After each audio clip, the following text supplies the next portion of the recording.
Salam değerli izləyicilər, may ayının 2-si 2025-ci il Bakının mərkəzindən bir neçə kilometr məsafədə yerləşən 20-ci sahə adlanan ərazidə Çerniakovski küçəsində söküntü işləri aparılır və həmin ərazidən İctimai Televiziya bir material hazırlayıb sakinlərin əksəriyyəti söküntü işlərinin aparılmasından narazı olmadığını bildirib. Buna səbəb isə bu ərazidə olan saysız hesabsız problemlərdir. Burada insanlar pis gündə yaşayır, elektrik xəttləri problemlidir, insanlara hətta tok vurur. Bu isə deməli çox çətinliyə səbəb olur. Su sutkada 2 saat verilir və sakinlərin sözlərinə görə burada hər hansı hadisə baş verərsə təcili tibbi yardım və FHM maşınları da daxil ola bilmir. Problemlərimiz çoxdur, verilən kompensasiyadan belə narazı deyiləm, əsas odur buradan köçüb gedim. Bəzi vətəndaşlar artıq kompensasiyanın ödənildiyini söyləsələr də digərləri kompensasiya məbləği ilə razı deyil. Evim 65 kvadrat metr olduğu halda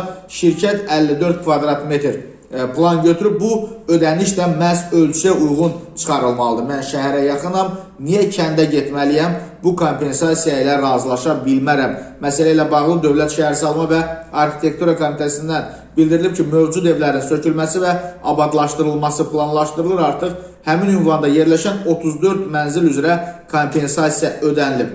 Sakinlərin köçürülməsi təmin edilib, digər ərazilərdə yaşayan vətəndaşlarla da notarial qaydada razılaşma müqavilələrinin bağlanılması və ödənişlərin həyata keçirilməsi nəzərdə tutulur.